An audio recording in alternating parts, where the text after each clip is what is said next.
Havendo número legal e invocando a Deus pela grandeza da pátria e a paz entre os homens, dou por aberta a sessão. Convido o nobre vereador Dr. Edson da Creatinina para fazer a leitura da ata da sessão anterior. Ata da 55ª sessão ordinária em 7 de agosto de 2012. Presidência de senhores vereadores Jorge Felipe, presidente, Dr. Jairinho, primeiro secretário, Ivania de Mello e Dr. Edson da Creatinina, ambos a convite.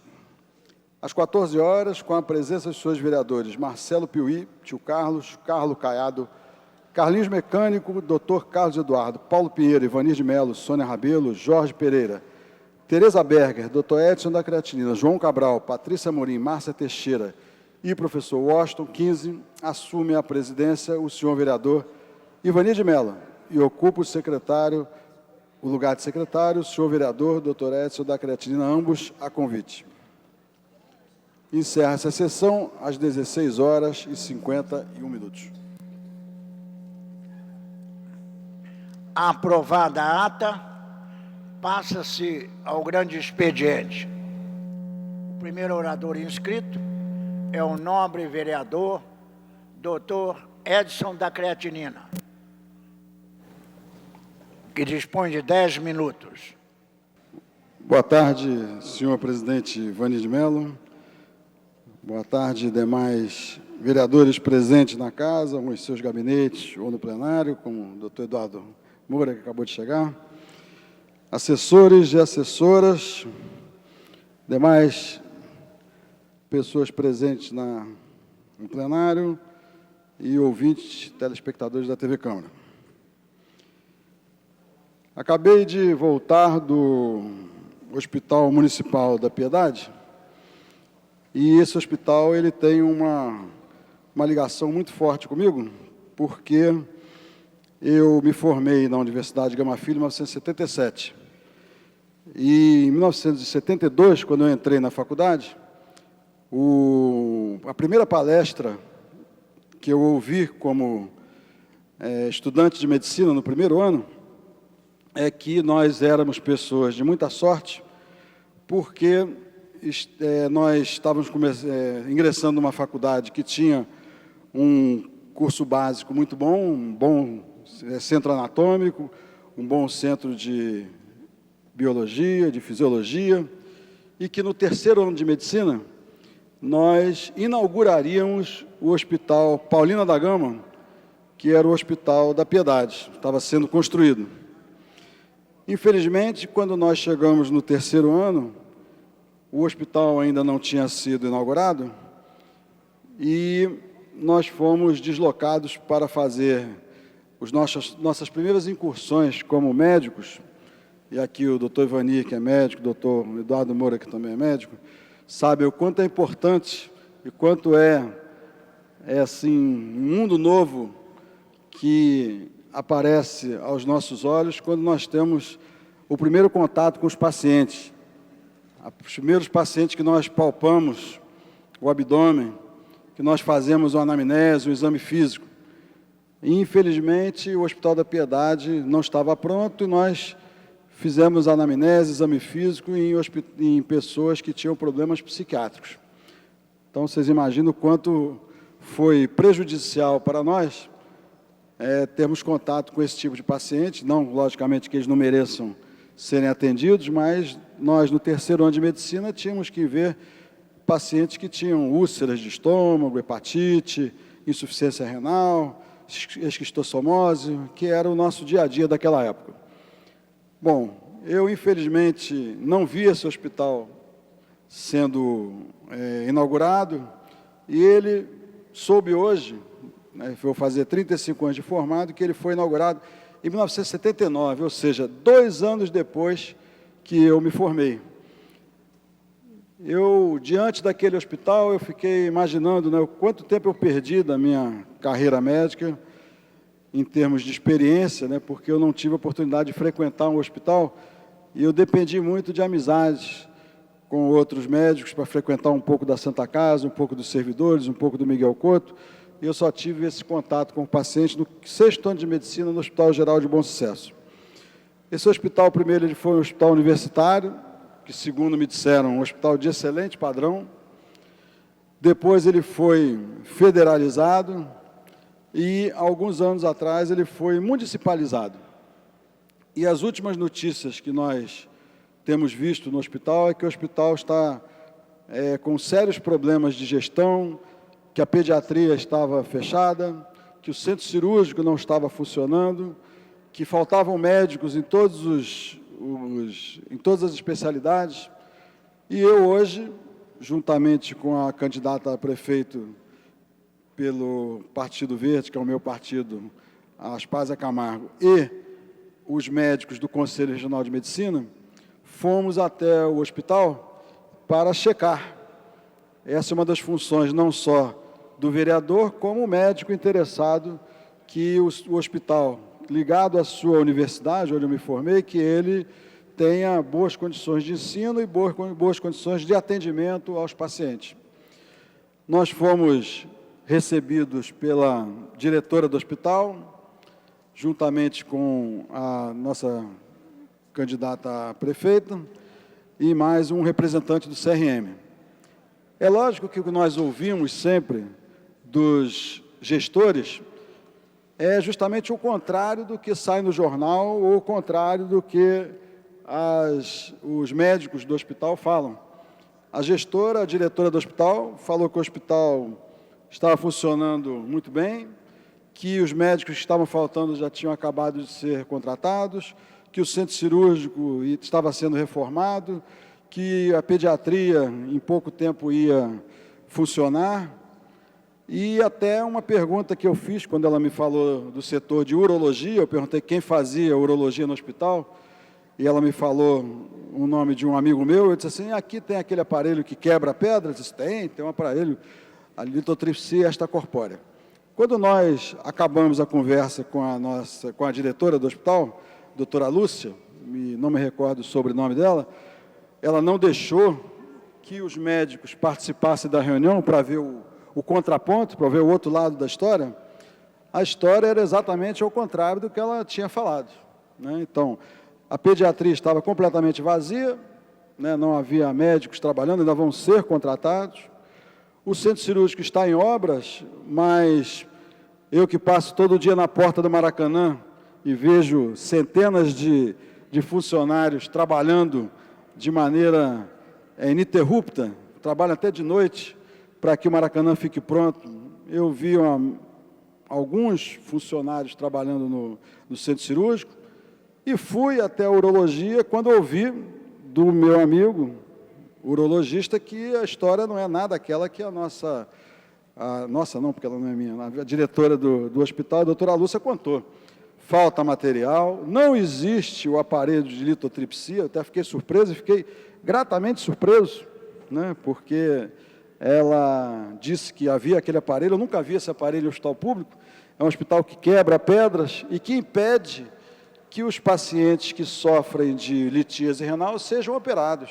Isso é um avanço que existe há mais de 20 anos. Esse aparelho foi descoberto na Alemanha em 1980, 32 anos, e nenhum hospital público no Rio de Janeiro tem esse aparelho. Então, o que o meu amigo me falou foi que os residentes e os médicos saem do Hospital da Piedade e vão até o Hospital Evangélico, na Tijuca, para que seja feito um estágio, para que eles aprendam.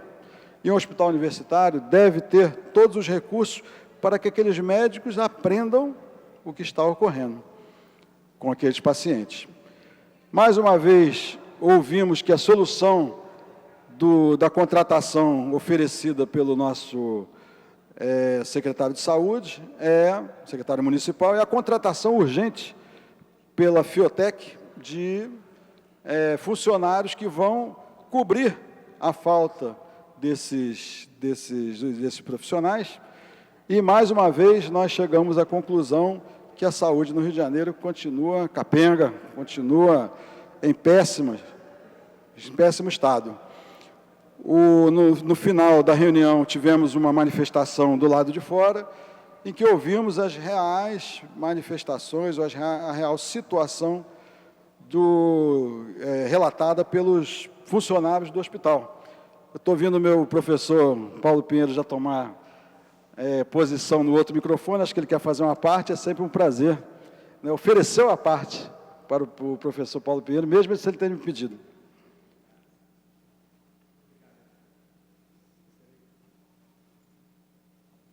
Quando eu puder falar, serei rápido. Boa tarde a todos. Eu estou estranhando realmente, estou ouvindo as suas informações sobre o Hospital da Piedade, não é isso? Nós tínhamos programado uma ida ao Hospital da Piedade, que esse início de semana acabamos transferindo para outro dia. E estamos surpresos com as notícias dadas pela direção da unidade. E eu só quis fazer essa interferência quando o senhor colocou aí que o secretário disse que a solução é contratar pela Fiotec. Ou o secretário viajou por alguns meses, voltou hoje sem ter informação do que está acontecendo no Rio de Janeiro, porque a Justiça já proibiu a Fiotec de contratar. Deu um prazo ao secretário de 10 meses para ele resolver.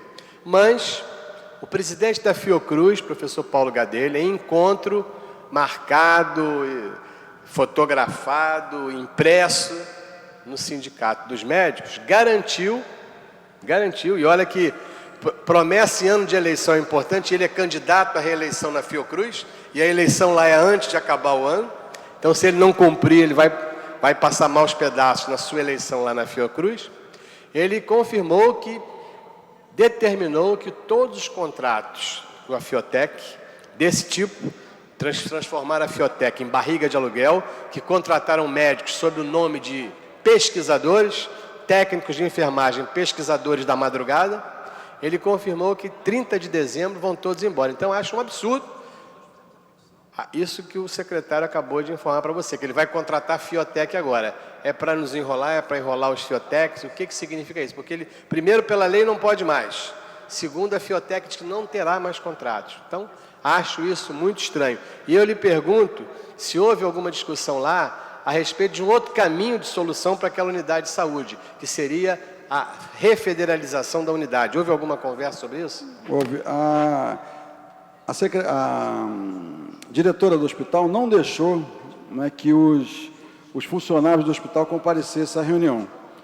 Compareceu dentro da sala, né, estava eu, a deputada Aspásia Camargo, mais uma candidata a vereadora pelo PV, e o Armindo, que é do Conselho Regional de Medicina, que ficou calado.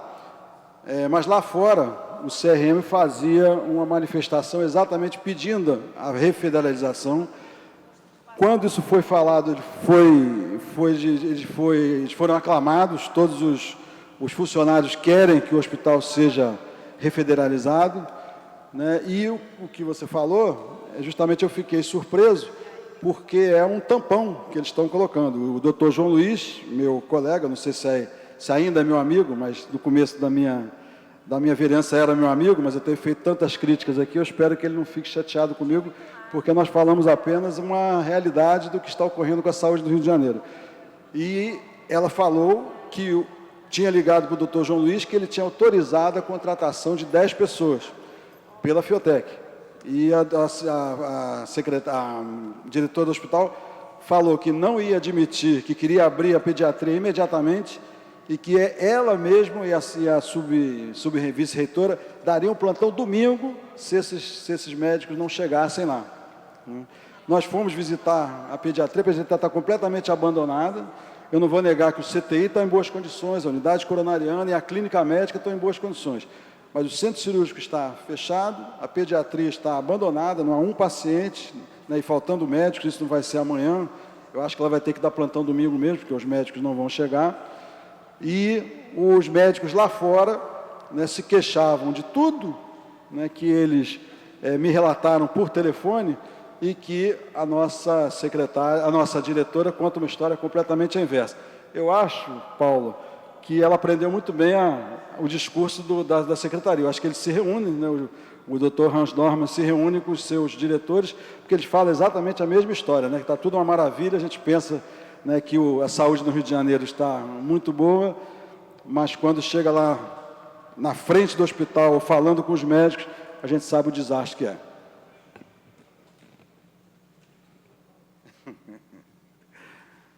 Ele me falou uma coisa em off aqui que eu vou preferir não falar para não sair escrito no Diário Oficial. Bom dia a todos. Boa tarde a todos. A próxima oradora inscrita é a nobre vereadora Márcia Teixeira, que dispõe de 10 minutos. Boa tarde.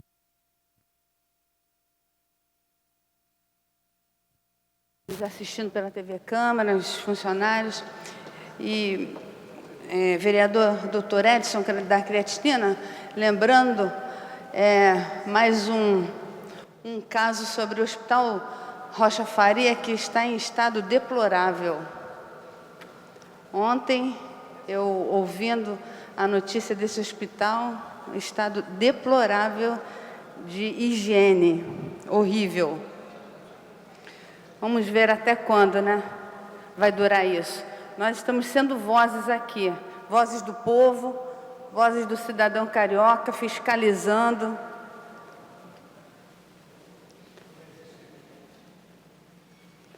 Pode falar. Eu não resisti aqui agora que os médicos já falavam muito, agora quem não é médico vem falar mais de medicina e é bem recebido aqui. As suas apresentações são sempre muito bem recebidas. Eu só vim fazer uma brincadeira, eu acho estranho a situação de higiene do Hospital Rocha Faria estar ruim, porque eles são tão preocupados com higiene que contrataram uma empresa privada da higiene, que é a Facility, para gerir a maternidade. Quer dizer, a Facility agora nem limpa, nem gera a maternidade, ou seja, conseguiram o que há de pior num lugar só. Isso é incrível. Bom, durante meu mandato, eu adotei como costume ler e-mails e atender das pessoas que procuravam e ainda procuram meu gabinete para fazer denúncias ou reclamações em geral. Assim, visitei postos de saúde, hospitais, bairros.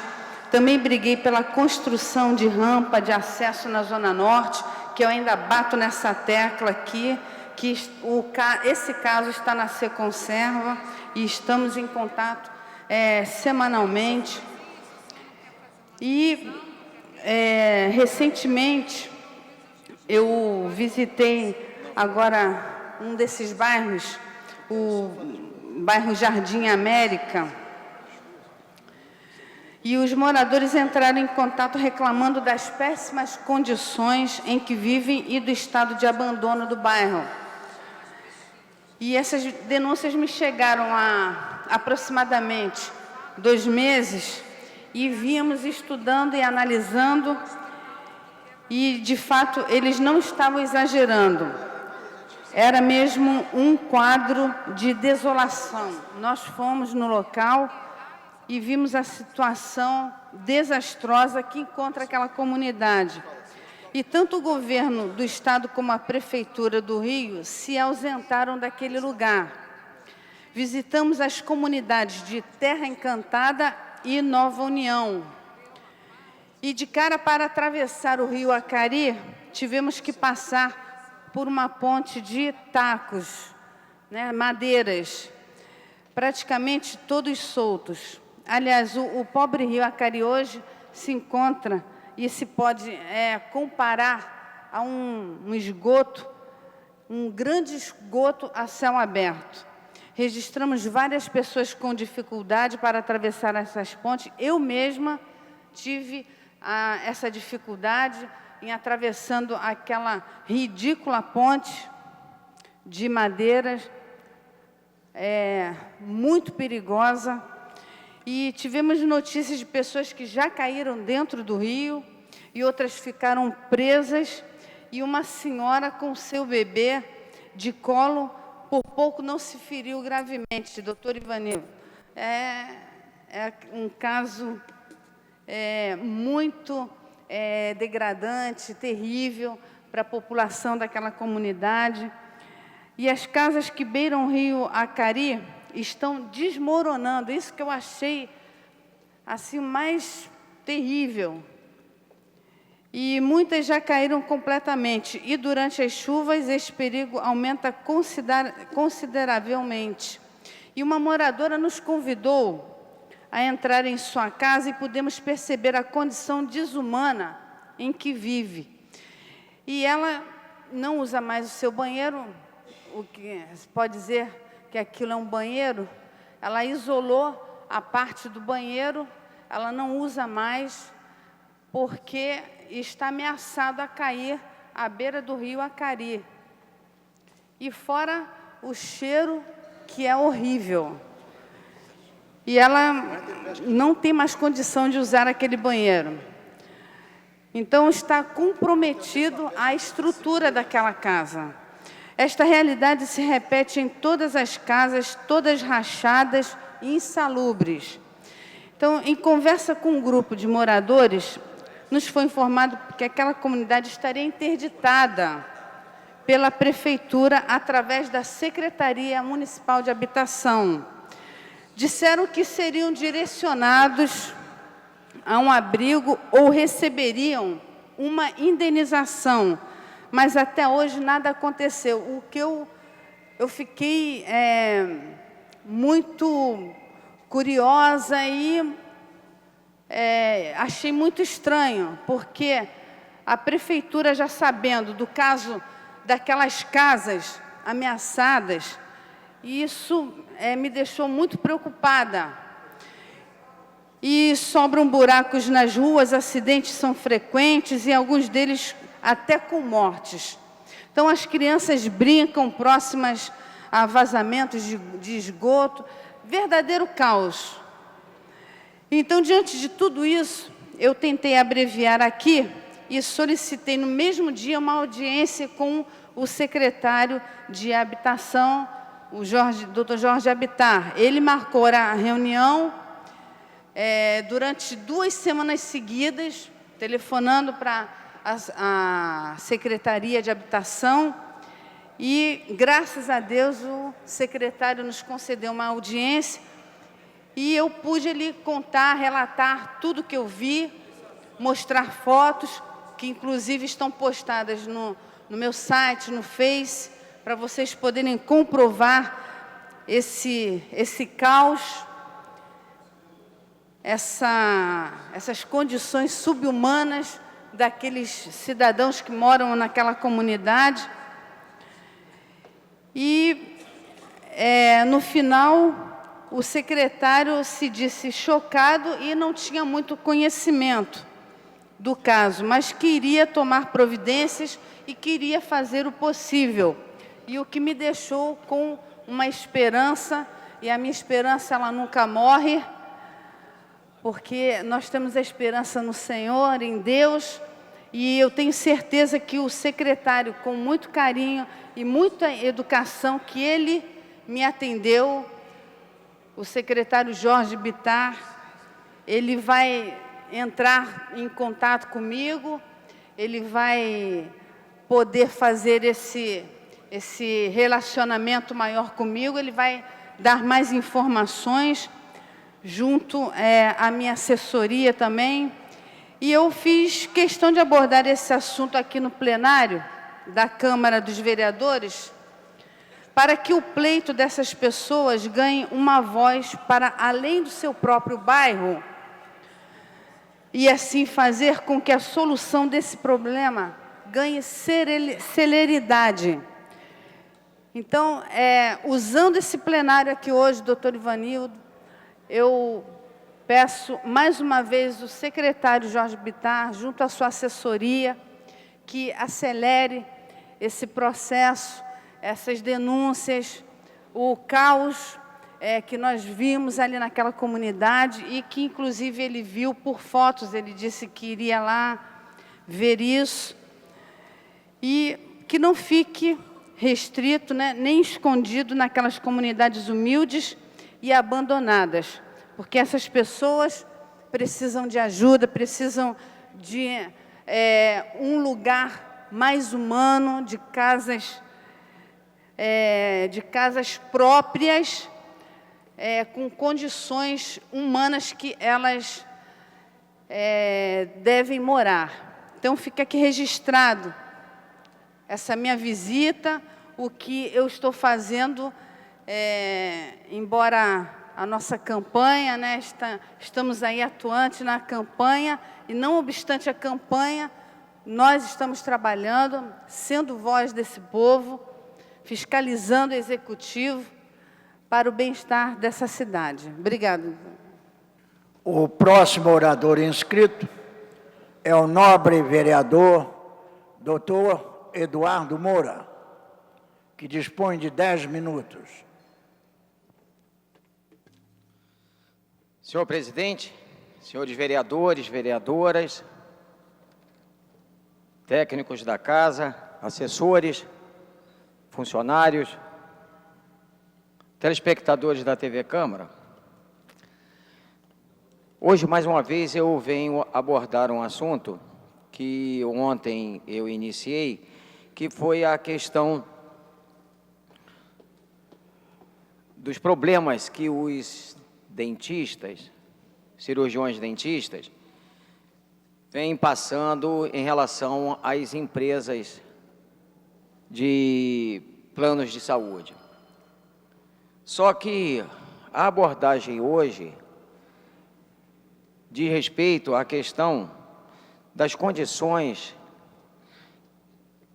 de atendimento, principalmente das crianças e daquelas que apresentam alguma lesão na mucosa oral quando adultos,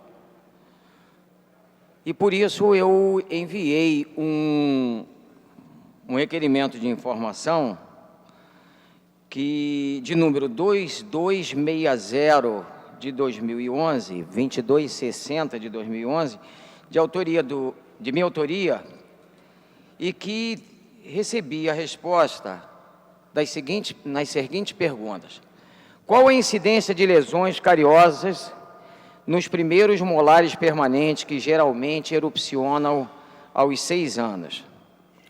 No levantamento epidemiológico nacional em saúde bucal, realizado em 2010, projeto SB Brasil, realizado pelo Ministério de Saúde em parceria com secretarias estaduais e municipais, uma das condições pesquisadas foi a cárie dentária, com a utilização de um índice pela Organização Mundial de Saúde, de onde se pode inferir o CPOD médio, dentição permanente, e o CEOD, dentição decídua. O CPOD expressa a soma dos dentes cariados, perdidos e obturados. Foram examinados indivíduos nas idades de 5 anos e de 12 anos e pertencentes aos grupos etários de 15 a 19 anos, de 35 a 44 e de 65 a 74 anos. O relatório final ainda não foi divulgado pela Coordenação Nacional de Saúde Bucal, mas alguns dados parciais já são conhecidos. De acordo com os dados obtidos, a média de dentes cariados, obturados e perdidos aos 12 anos de idade foi de 2,1 no Brasil. Segundo a classificação adotada pela Organização Mundial de Saúde, o Brasil saiu de uma condição de média prevalência de cárie em 2003 para uma condição de baixa prevalência em 2010, entre 1,2 e 2,6. O município do Rio de Janeiro obteve o resultado de 1,1 aos 5 anos de idade e 1,4 aos 12 anos, melhor que a média nacional. Como nos levantamentos epidemiológicos nacionais e na maior parte dos internacionais, a idade de 6 anos não é pesquisada, não foi possível a resposta para a informação que fiz, de forma precisa. Mas acreditamos, segundo a resposta que eu tive da Secretaria, ter sinalizado positivamente com indicativos dos dados que possuímos e que foram relatados aqui, onde a média reduziu significativamente. Outra pergunta que fiz foi: qual a incidência de câncer bucal geral? O câncer de boca é uma denominação que inclui os cânceres de lábio e de cavidade oral, mucosa bucal, gengivas, palato dura, que é o céu da boca, língua e assoalho da boca, que é a parte inferior, e está entre as principais causas de óbitos por neoplasias. Representam uma causa importante de morbimortalidade, uma vez que mais de 50% dos casos são diagnosticados em estágios avançados da doença. O câncer de lábio é mais frequente em pessoas brancas e registra maior ocorrência no lábio inferior em relação ao lábio superior. Isso é importante que nós passemos para os senhores, principalmente para quem nos assiste pela TV Câmara, porque uma lesão em pessoa de cor branca no lábio inferior nos faz pensar mais na possibilidade de ser um câncer. Embora nem tudo que é lesão, nem todas as lesões são lesões cancerosas. O câncer em outras regiões da boca acomete principalmente tabagistas e os riscos aumentam quando o tabagista é também alcoólatra. Segundo dados do Ministério da Saúde, apresentados no primeiro Congresso Brasileiro de Medicina de Família e Comunidade, realizado em Brasília, o câncer bucal está em 5º lugar entre os tipos de câncer mais incidentes no sexo masculino e 6º lugar no sexo feminino do país. Segundo o Instituto Nacional do Câncer, o INCA, a estimativa para o ano de 2012 é de 14.170 novos casos da doença, sendo quase 10 mil homens, 9.990 homens e 4.180 mulheres. A estimativa do INCA para o município do Rio de Janeiro para o ano de 2012 é de 860 novos casos, sendo 570 homens e 290 mulheres. O câncer de boca é uma doença que pode ser prevenida de forma simples, desde que seja dado ênfase à promoção à saúde, ao aumento ao acesso aos serviços de saúde e ao diagnóstico precoce. Nesse sentido, as ações em saúde bucal do município ocorrem em parceria com os diversos programas desenvolvidos pela Secretaria Municipal de Saúde e Defesa Civil, inclusive o programa de tabagismo. Entre as atuações preconizadas, destaca-se a busca ativa de lesões, tanto em atividades individuais como coletivas, diagnóstico precoce nas unidades básicas de saúde, com imediato encaminhamento aos nossos 17 centros de especialidades odontológicas. Então, principalmente quem é etilista, quem é tabagista, de cor branca, do sexo masculino, com a lesão no lábio inferior, a pessoa deve procurar imediatamente o médico. Eu acho que essa fala hoje que eu realizo serve principalmente para alertar essas pessoas que nós não devemos ficar esperando uma lesão com mais de 10 dias sem procurar o cirurgião dentista, sem procurar um médico. Eu acho que nós devemos ter um cuidado muito grande, porque muitas pessoas ficam imaginando que é uma lesão sem risco, uma afta ou uma lesão parecida, ou uma lesão traumática, e às vezes aquilo ali é uma lesão neoplásica. A grande importância de nós nos dirigirmos aos senhores e às senhoras e solicitarmos às autoridades para que deem cada vez mais condição para que os cirurgiões dentistas possam ter um número maior nas unidades de saúde, nas unidades básicas de saúde, para que possam efetivamente fazer o diagnóstico, que vai ser tão importante, porque quanto mais precoce o diagnóstico, mais fácil será o tratamento e, consequentemente, a cura dessa doença, que é uma doença evitável. Se porventura nós dermos um amparo para as pessoas, principalmente para as pessoas que fumam e as pessoas que são alcoólicos. Eu gostaria de dizer que nós estamos juntos dos dentistas, dos cirurgiões dentistas, nessa luta para que possa ser feito esse diagnóstico precocemente, como estamos juntos dos cirurgiões dentistas nessa luta que estão travando contra os planos de saúde, porque eu acho que isso vai servir para que as pessoas que têm o seu plano de saúde possam ter um atendimento digno, com profissionais bem remunerados e, consequentemente, tudo vai poder ser facilitado se correr dessa forma. Muito obrigado. Não havendo mais orador inscrito, a presidência franqueia a palavra. Com a palavra franqueada, o nobre vereador, doutor Edson da Creatinina, que dispõe de 10 minutos. Prezado vereador Ivanir de Mello, queria só complementar o meu discurso de hoje de manhã, que eu fiz de improviso, porque eu modifiquei um pouco, eu tinha feito um discurso apenas com as notícias do jornal. E nada melhor do que você visitar o local, como eu visitei hoje o Hospital da Piedade, e fiz algumas modificações que eu vou relatar nesse momento.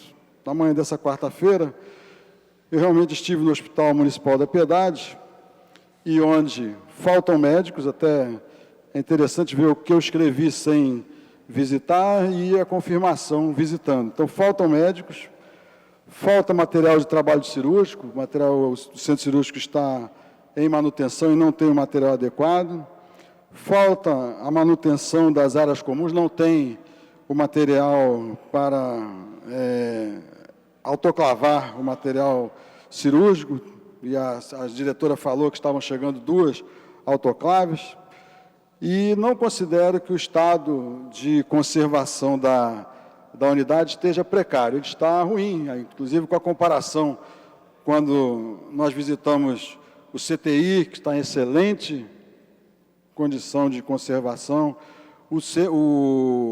a clínica médica também está, e o setor de doenças infecciosas. Então, nós vemos um contraste muito grande entre um pedaço do hospital que está realmente funcionando, é um hospital decente, adequado, igual aos hospitais particulares que, eventualmente, nós visitamos na Zona Sul e achamos que toda a população merece o mesmo tipo de atendimento que os ricos da Zona Sul, né, os pobres da Zona Norte, até os pobres da Zona Sul também, os pobres, de uma maneira geral, merecem o mesmo tipo de atendimento que as pessoas que têm condição têm esse atendimento. No entanto, parece que o prefeito, o secretário de saúde, não lê os jornais daqui toda vez que alguém contesta os dados apresentados por eles. O que recebemos como resposta são números mostrando a belíssima realidade das clínicas da família, geridas pelas organizações sociais, tratadas como a salvação pela atual administração. Exatamente, o prefeito e o secretário Hans Dormer estão sempre mostrando que diminuiu a mortalidade, que o câncer de mama diminuiu, mas ele precisa visitar o Hospital da Piedade, precisa visitar a emergência do Hospital Salgado Filho, precisa visitar a emergência do Hospital Miguel Couto, precisa visitar, apesar de ser um hospital federal, mas tudo, o paciente do Rio de Janeiro, ele não quer saber se o hospital é federal, se é municipal, se é estadual, ele quer um atendimento. O doutor Paulo Pinheiro e certamente o meu colega Manaia, que está aqui na minha frente, devem receber todos os dias pedidos de internação, não é verdade? Todos os dias nós recebemos, o senhor certamente recebe também. E qual é a resposta que nós damos para os pacientes? Simplesmente que não temos o que fazer. Né? Como é que eu vou internar?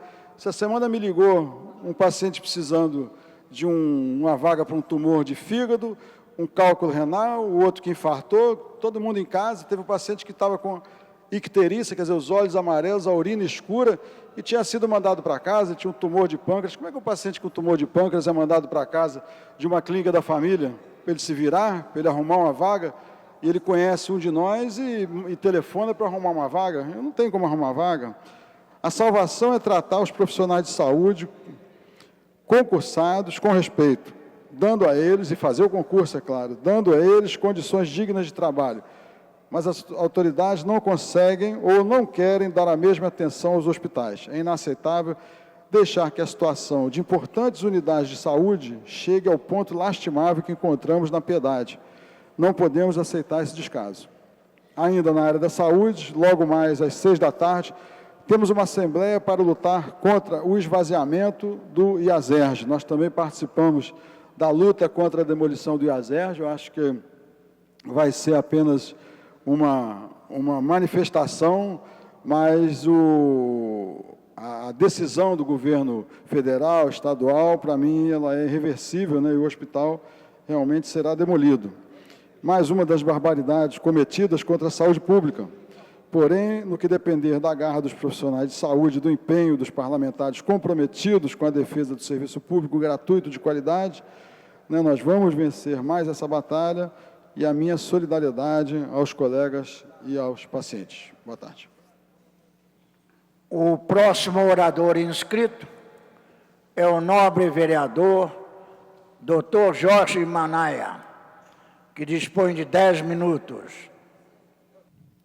Senhor presidente em exercício, nobre colega vereador Ivanir de Mello, nobres colegas vereadores presentes, membros dessa Casa de Leis, o que me traz ao plenário, à tribuna neste dia, né, para o pronunciamento, é o fato de ontem nós termos aprovado a derrubada de um veto de uma lei de minha autoria, a derrubada de um veto do prefeito Eduardo Paes, a lei que concede créditos para as pessoas que utilizam estacionamentos do Rio de Janeiro. Como nós sabemos, o sistema de cobrança no Rio de Janeiro, em vários locais, é um sistema um tanto quanto autoritário. Se cobra por um período de 1 hora ou 2 horas, e se você usa apenas uma fração desse tempo, você paga como se tivesse utilizado o tempo integral. Um exemplo, se você usa 40 minutos num determinado estacionamento, você paga por 1 hora. Então, esta lei permite com que aqueles 20 minutos sejam utilizados naquele mesmo estacionamento, numa próxima oportunidade que você tenha que usar o estacionamento. E nós acreditamos ser isso apenas um caso de se fazer justiça. Bom, em primeiro lugar, gostaria de agradecer aos meus pares que ontem permitiram a derrubada deste veto. Foram 30 votos favoráveis à derrubada do veto, e eu aqui agradeço pessoalmente a cada um dos 30 vereadores que apoiaram a derrubada deste veto, por compreender que esta é uma lei de importância para os munícipes do Rio de Janeiro. E aqui também apelo ao nosso prefeito, do qual faço base do governo, do qual apoio na sua reeleição, nosso nobre colega, o nosso nobre prefeito Eduardo Paes, para que se sensibilize e para que promulgue esta lei, para que a população venha realmente a ser beneficiada. Estamos tendo realmente reação de muita parte do sindicato dos estabelecimentos de estacionamento, que falam que que isso vai gerar um maior custo para a população. Isso, na realidade, é uma pressão de forma descabida, desleal para com a população do Rio de Janeiro, pois nós sabemos que, ao entrar num estacionamento, nós já somos identificados, o automóvel é identificado, existe uma nota fiscal eletrônica, que inclusive gera a arrecadação de impostos para o município, no qual ali já consta a entrada e a saída, então não haveria problema algum em que eles apenas creditassem numa próxima oportunidade de utilização do estacionamento o valor para as pessoas que usam, respectivamente, aqueles estacionamentos. Não vemos aí nenhuma criação de dificuldade para a população.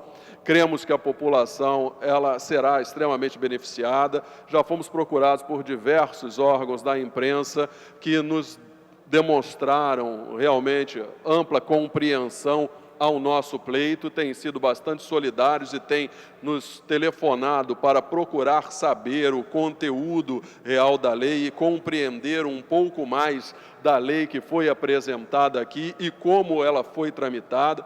Ela tramitou através de uma análise de várias comissões dessa casa, de pessoal técnico avaliado, e foi aprovada em primeira, em segunda votação. Então, nós cremos que ela realmente é de nossa competência e nós temos que parar com esse jargão que sempre, os sindicatos que defendem os interesses das entidades que estão administrando esses estacionamentos, esses argumentos que sempre eles usam, que isso vai gerar um aumento. Ora, é a mesma coisa de que eu chegar hoje e dizer, olha, o Código Penal realmente foi mudado, nosso Congresso Nacional decidiu mudar o Código Penal e a partir de agora haverá mais punição, as pessoas serão mais presas. Ora, mas não podemos fazer isso, nós temos que manter um Código Penal bastante conivente, bastante, vamos dizer assim, frouxo, para que o quê? Para que as pessoas não sejam presas, afinal de contas, construir presídios gera despesa para o erário público, então é necessário deixar deixar todo mundo solto cometendo os seus erros. Ou a mesma coisa que você dizer que hoje todos os comércios que vendem, por exemplo, alimentos no Rio de Janeiro, se reúnem e resolvem praticar um aumento extorsivo ou abusivo de preço. Para isso temos a nossa Comissão de Defesa do Consumidor, temos a representação na Alerj, a própria Comissão de Defesa do Consumidor Municipal, temos os 51 vereadores que são fiscais do cumprimento das leis dentro do município, temos o Ministério Público, o Judiciário e até mesmo a própria população, que cabe a ela cobrar os seus direitos. Então, nós vemos nessa lei uma lei que traz um benefício, é uma ansiedade de uma parcela expressiva da nossa população que vem se sentindo lesada quando vem utilizando os estacionamentos no Rio de Janeiro, pagando por um período que não permanece efetivamente usando. E nós podemos aqui, né, tecer um comentário que foi feito por um representante desses sindicatos, que falou, ora, seria a mesma coisa do que uma pessoa, quando ela entra num determinado hotel, ela paga antecipadamente por um período. Só que aqui nós não temos, meu amigo, uma arrumadeira ou uma estacionadeira, que depois que você sai da vaga, vai lá arrumar, limpar e preparar a sua vaga para uma outra pessoa ocupar. Estacionamentos de hotéis são estabelecimentos completamente diferentes e nós vemos realmente o anseio da população. A posição dos vereadores desta Casa de Leis é de defender, aqui essa é a nossa posição, essa é a nossa premissa básica de trabalho, defender os interesses da população do Rio de Janeiro e como isso foi trazido à minha pessoa, nós elaboramos esta lei já em 2010, muito fora, portanto, do período eleitoral. Alguns desses sindicatos maliciosamente teceram comentários que isso seria uma lei eleitoreira. Aí eu comentei com um deles, falei, poxa vida, então nós poderíamos jogar juntos na Mega Sena, porque eu acho que seria a mesma probabilidade de eu apresentar um projeto em 2010 e após todo o processo de trâmite legal, ele vir a ser votado no mês de junho, vetado pelo prefeito logo a seguir no mês de junho e derrubado agora no mês atual, o veto do prefeito. Quer dizer, se nós todos conseguíssemos fazer isso, realmente seria uma sorte tão grande que eu acho que nós deveríamos, então, nos arriscar a jogar semanalmente na Mega Sena, que teremos um grande prêmio. Então, não tem nada de eleitoreira essa medida, é uma lei já criada há 2 anos atrás e submetida a ampla apreciação e discussão por esta Casa de Leis, que julgou, e de quem é a competência de fazer as leis, que julgou que é uma lei boa, tanto que foi aprovada, e o veto que foi, na realidade, emitido, não propriamente pelo prefeito, mas pelo pessoal técnico que lhe dá assessoria, que lhe sugestiona, porque, obviamente, não teria condições de ver uma gama tão grande de legislação que lhe é apresentada, e que foi vetado por ele, e aqui, derrubado por nós, carinhosamente, fazemos esse apelo para que esta lei venha a ser publicada no Diário Oficial e que, já valendo, realmente venha a trazer grandes vantagens e venha a trazer os benefícios de uma população já tão prejudicada por medidas abusivas cometidas por esses estacionamentos, sejam em áreas públicas, sejam em pequenos estabelecimentos ou sejam nos grandes shopping centers. Muito obrigado aos meus companheiros que aqui me permitiram fazer essa fala. Muito obrigado, senhor presidente. Não havendo mais orador inscrito, a presidência franqueia a palavra. Não havendo manifestação por parte dos senhores vereadores, a sessão fica suspensa até às 15h40. Está suspensa a sessão.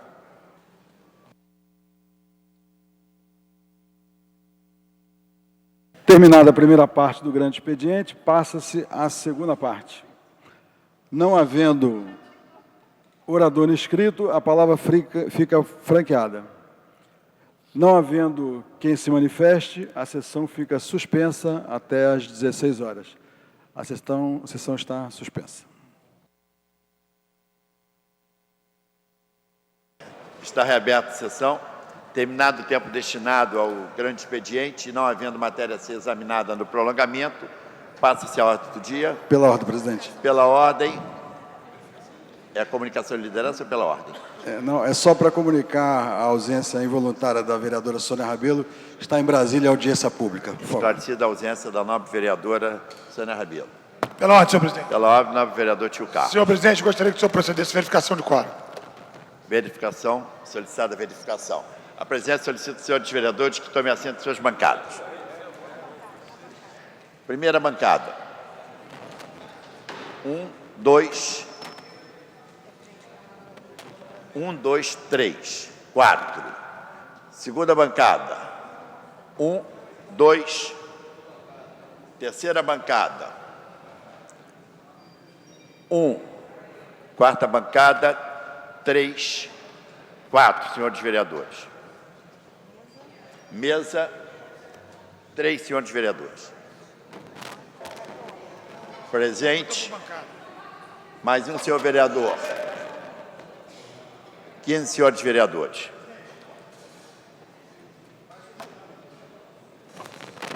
Mais 2 senhores vereadores, 17 senhores vereadores, agora para prosseguimento dos trabalhos.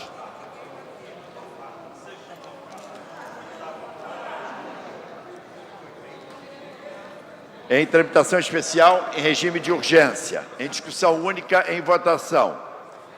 Veto total aposto pelo Poder Executivo ao projeto de lei 302 de 2009, de autoria do vereador Dr. Carlos Eduardo, que regulamenta o uso de vaga de estacionamento em frente aos hospitais localizados no município e dá outras providências. A matéria encontra-se em votação.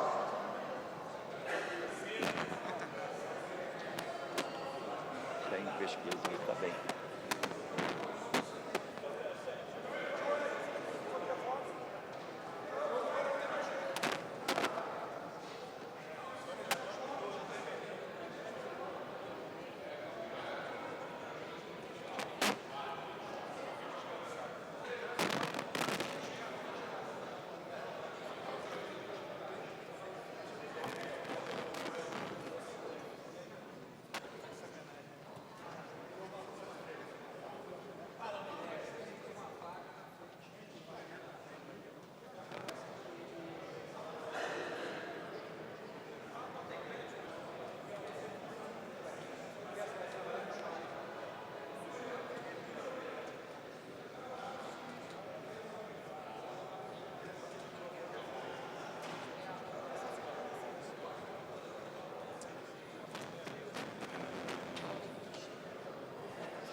A presidência vai encerrar a votação.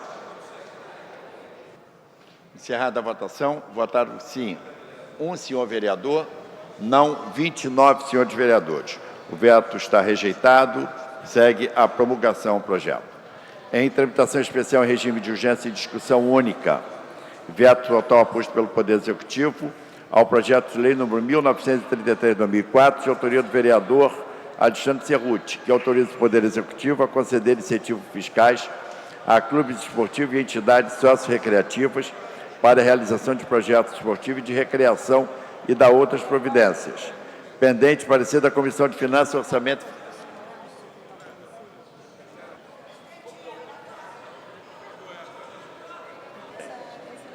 Para dar o parecer, nobre vereador André Gouveia Vieira. Questão de ordem. Pela ordem, vereadora Ontem André Gouveia. levantei esse tema, esse assunto desse veto a esse projeto de lei do vereador Alexandre Cerruti, porque me pareceu estranho que nós recentemente votamos um projeto do Executivo que era exatamente sobre isso, é o mesmo teor. E, segundo me foi informado, o projeto do vereador Alexandre Cerruti já estava tramitando na casa antes do projeto do Executivo e são exatamente a mesma coisa. Então, é muito estranho, que agora eu tenha que me manifestar sobre isso, porque eu até já... Como é que a gente faz nessa história? O que vai valer? É uma coisa esquisitíssima. Eu acho que está tudo prejudicado. Vossa Excelência tem toda a razão. Na verdade, quando os dois projetos terminaram votados num período próximo, entre um e outro, e houve a sanção em um e o veto no outro.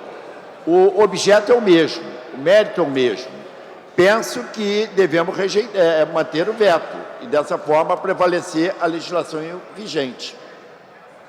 Sim, não dá para ter duas leis com o mesmo teor. Pois é, mas não houve um prejuízo à iniciativa do vereador? Se a iniciativa do vereador foi registrada, foi processada antes da do Executivo, deveria ter sido juntado o projeto do Executivo.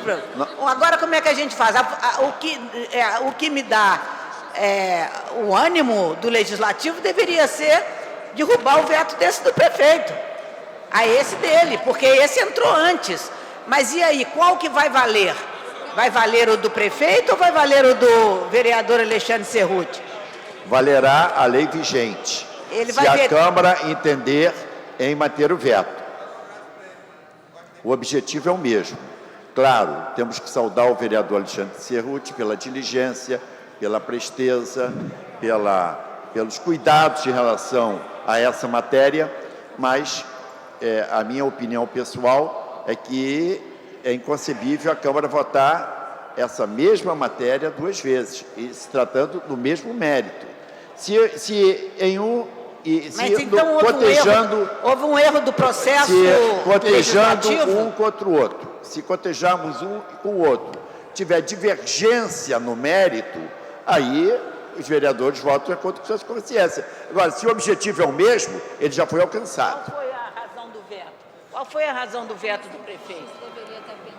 Porque Pois é, vereador, existem questões que são da competência da Comissão de Justiça e essa não exerceu Pois é, exatamente. Não foi diligente em relação a essa matéria. Olha a situação que a gente acrescentando, o autor do projeto também poderia ter pedido a pensamento do outro ao dele e priorizaria a tramitação do dele. Então, não se pode culpar a mesa diretora em face do que está ocorrendo aqui hoje. Não, cada um com as suas funções, né, presidente? Acho que a matéria a Comissão de Justiça... dependendo do parecer de Vossa Excelência. Eu queria... Quais são as razões do veto?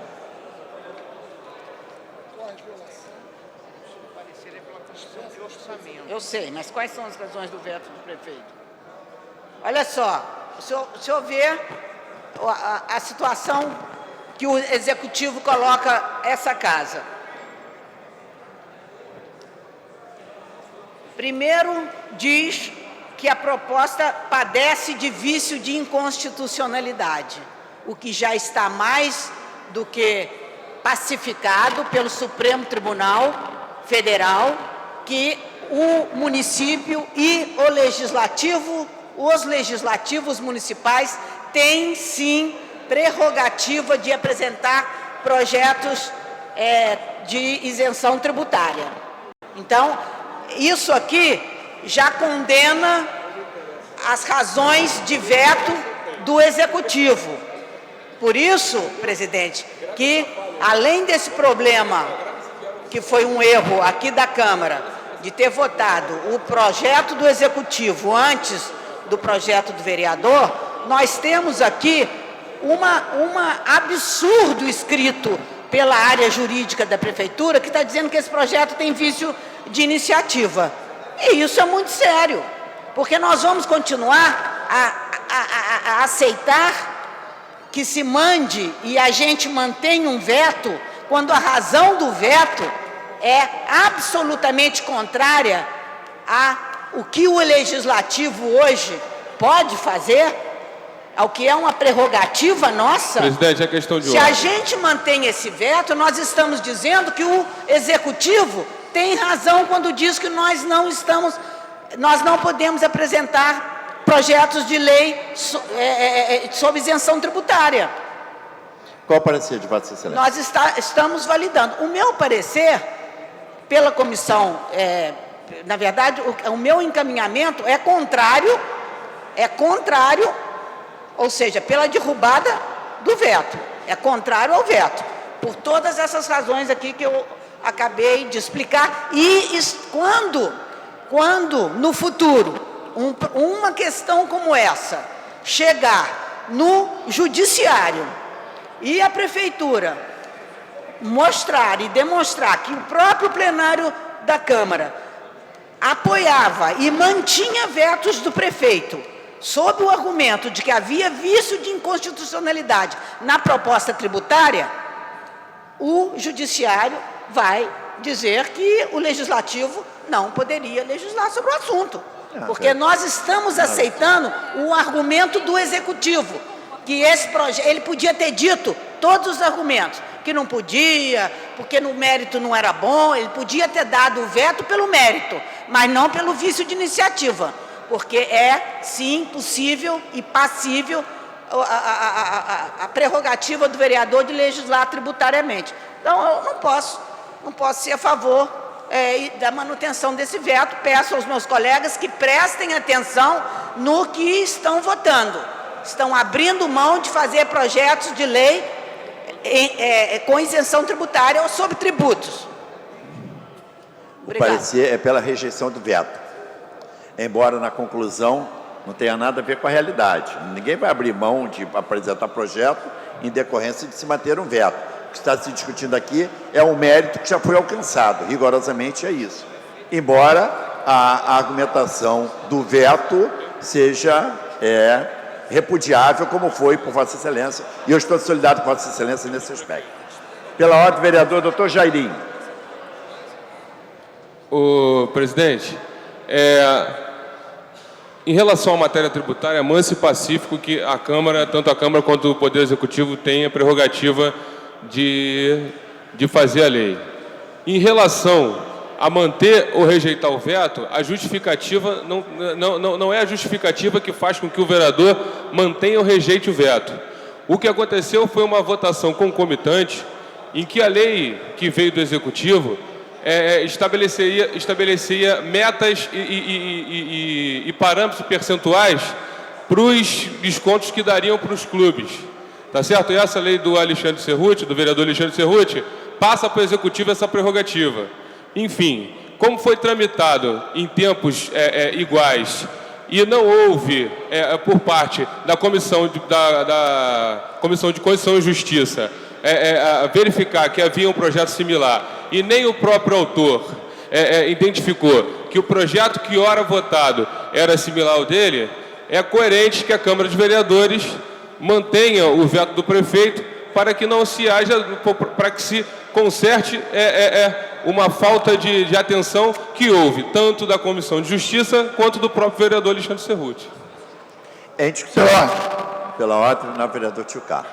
Senhor presidente, eu queria até exatamente falar sobre essa matéria, que não foi bem isso que aconteceu. Eu, inclusive, estava em plenário quando o vereador Luiz Carlos Ramos pediu exatamente que nós adiássemos a votação do projeto do vereador Cerruti, exatamente porque estava aguardando que se fizesse uma audiência pública.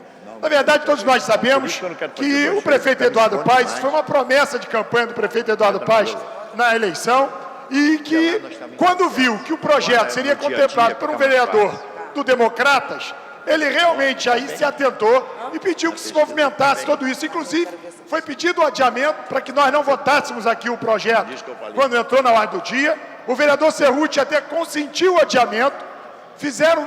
Aí quando foi feita a audiência pública, o projeto do vereador Cerruti de novo foi adiado, e aí sim é que veio o projeto executivo, foi votado. Então, não foi ao mesmo tempo, não. Pelo contrário, o projeto do vereador Cerruti já estava para ser votado bem antes. E uma das coisas que eu ouvi quando cheguei nesta casa é uma crítica ao ex-prefeito César Maia, que diziam que muitas vezes ele vetava e fazia um projeto similar. Eu não sei se aqueles que falavam isso do prefeito César Maia até votaram favoravelmente. Só que, é claro, nós aqui não podemos prejudicar o projeto. Aliás, a lei. Nós não podemos prejudicar os clubes e, por isso, sim, muito contra gosto, muito entendendo que é um desprestígio ao vereador Alexandre Cerruti, mas acho que teremos que manter, infelizmente, o veto. E fica registrado aqui, que eu não sei se essa palavra manobra é o termo usado ser usado, mas foi feito, sim, de forma dolosa, para que realmente fosse votado pelo Executivo, a lei do Executivo, e não fosse votado o projeto do vereador Cerruti. Então, eu só quero dizer que aqui não houve descuido de ninguém.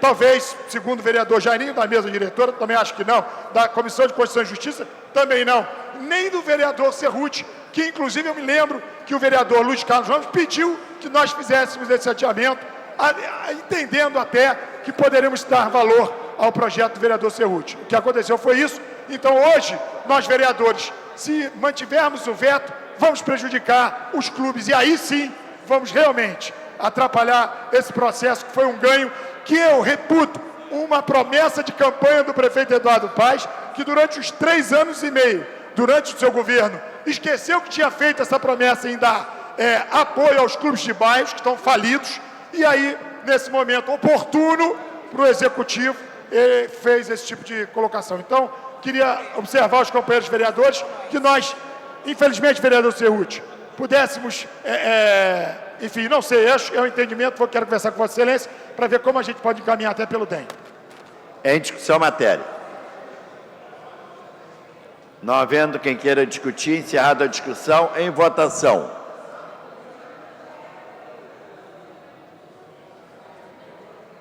Matéria exige quórum de maioria absoluta.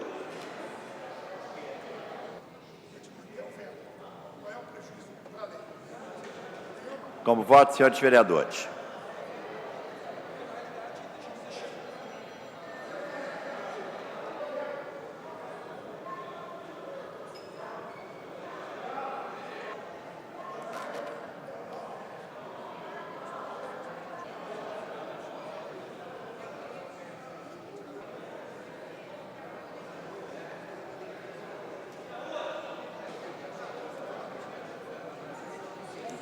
A presidência vai encerrar a votação.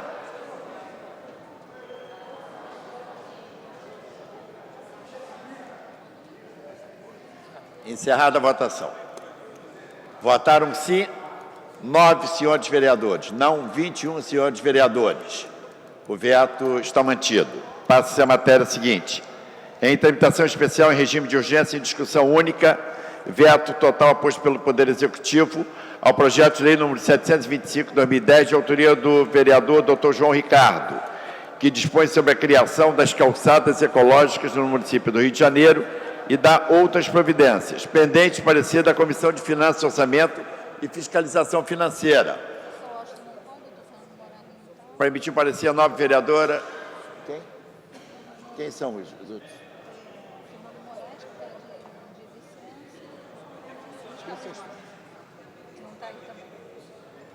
Para emitir o parecer, nobre vereador Rubens Andrade. Pela rejeição, senhor presidente. Parecer pela rejeição do veto. Em discussão a matéria. Não havendo quem queira discutir, encerrada a discussão, em votação. Matéria exige quórum de maioria absoluta.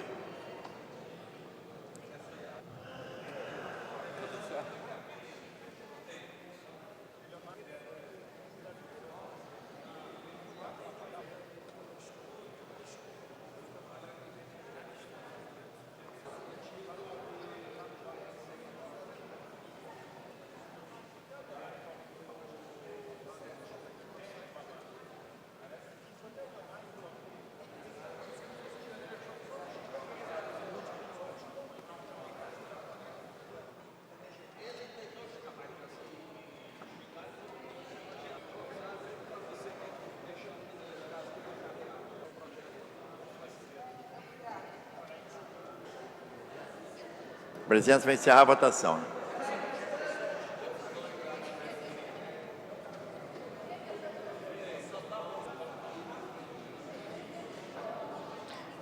Encerrar a votação. Encerrada a votação.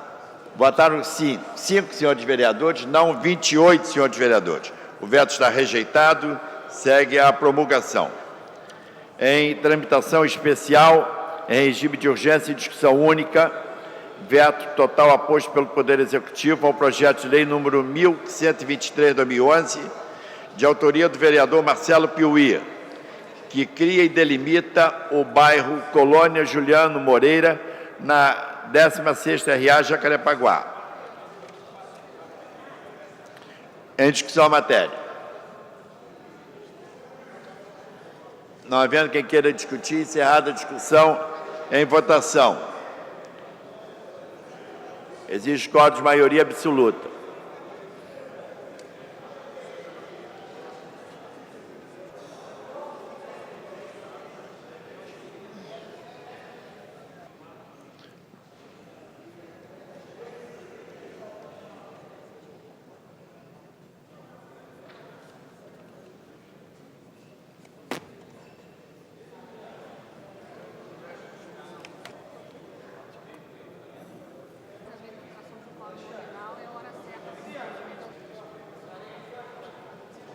Como voto, senhores vereadores.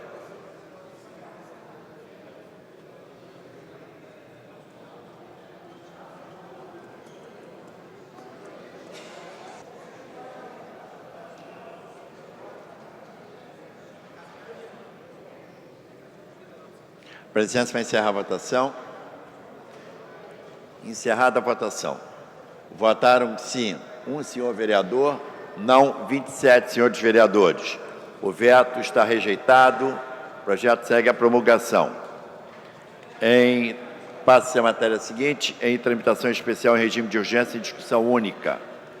Veto total posto pelo Poder Executivo ao projeto de lei 265/2009, de autoria do vereador Eider Dantas, que dispõe sobre o reaproveitamento do material orgânico proveniente da poda de árvores e da coleta de lixo de feiras livres no âmbito do município do Rio de Janeiro e da outras providências. Em discussão. Não havendo que queira discutir, encerrada a discussão, em votação. Matéria exige quórum de maioria absoluta.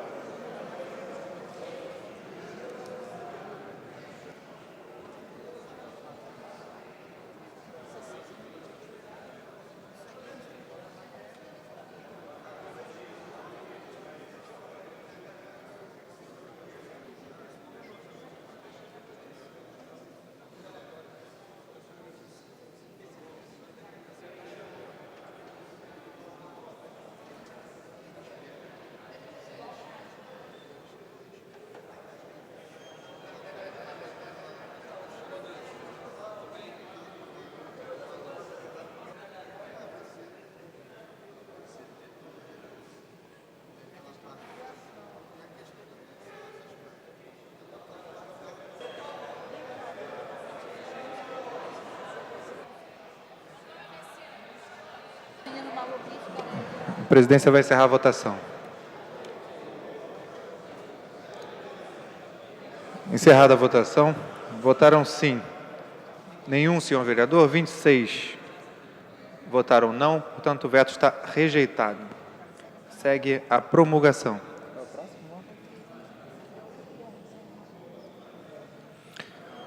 Em tramitação especial em regime de urgência, em discussão única, veto total aposto pelo Poder Executivo ao projeto de lei número 313 de 2009, de autoria do vereador João Cabral, que altera a forma de cobrança de pedágio na Avenida Carlos Lacerda, linha amarela, e dá outras providências. O veto está pendente de parecer da Comissão de Finanças, Orçamento e Fiscalização Financeira. Nobre vereador Dr. Jorge Manaia.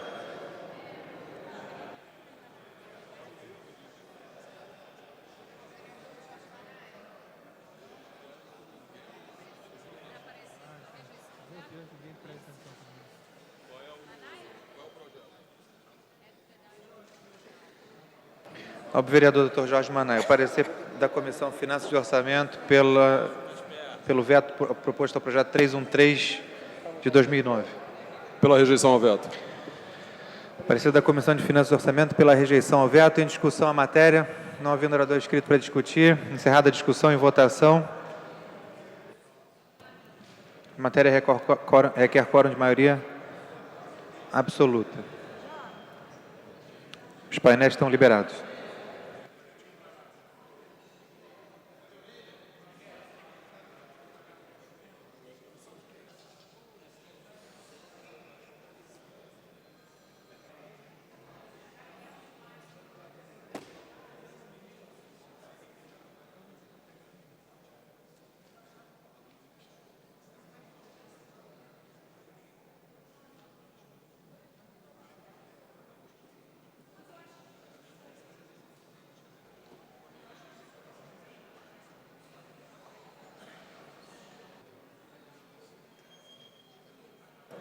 presidência vai encerrar a votação.